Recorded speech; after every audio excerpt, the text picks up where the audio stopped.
We are standing in the second Jewish cemetery of the city of Będzin. Będzin was a walled city behind me where the castle is. In the summer of 1831, there was a cholera epidemic in the city, and people just dropped dead walking on the streets.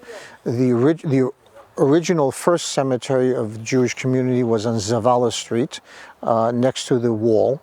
That cemetery filled up during the summer of 1831. The Jewish community quickly needed to find new burial grounds because under Jewish law you have to be buried within 24 hours of death.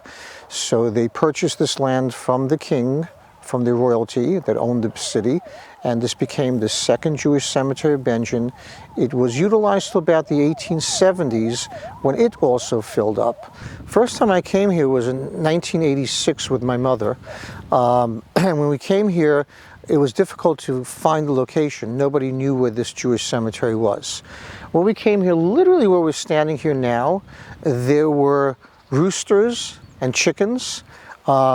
People across the street did their laundry, and there was garbage all over. I couldn't even see that this was a cemetery.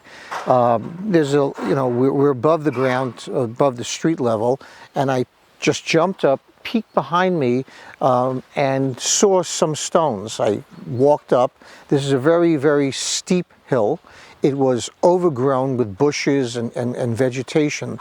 So when you walk up, you can fall. And I found stones sticking up. I wonder if there's anything over there.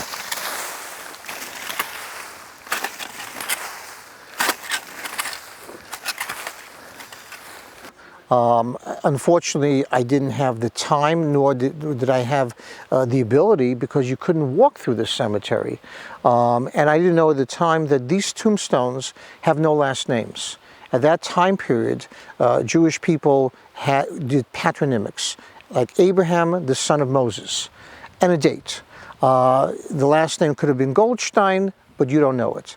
But thanks to records of an organization that I'm involved in, Jewish Record Indexing Poland, or jripoland.org, we have indexed all of the death records, the Akta Zgonów, in the archives in Katowice.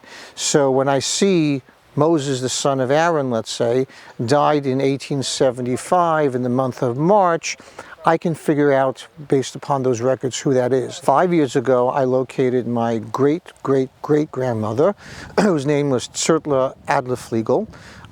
She died in 1877, and she's buried all the way up on the top left-hand corner. I know recently there have been photographs taken by various people of different stones over the years, and it came to my attention that the first Mrs. Cymbler, my great-great-great-great-grandmother, is Sprinzert Cymbler, who died in the 1840s, is buried here. And I'm hoping that when I finish cleaning up the cemetery, I'm going to find her, mark the location, and certainly there are many, many other relatives here, since my family goes back into this town into the 1700s. I was here in June by myself, and I walked up the stairs over there, and I wanted to find my great-great-grandmother's grave again. And I know it's the area, I couldn't find it. It was so overgrown and so treacherous to walk that I couldn't find it. I was there for like 2 hours and I couldn't find it. Came back again in August, nothing else. And I said, you know what, in August I brought a group tour, and I couldn't do anything. I said to myself, look, a lot of people talk about cleaning cemeteries. Many people have talked about cleaning the cemetery. So knowing that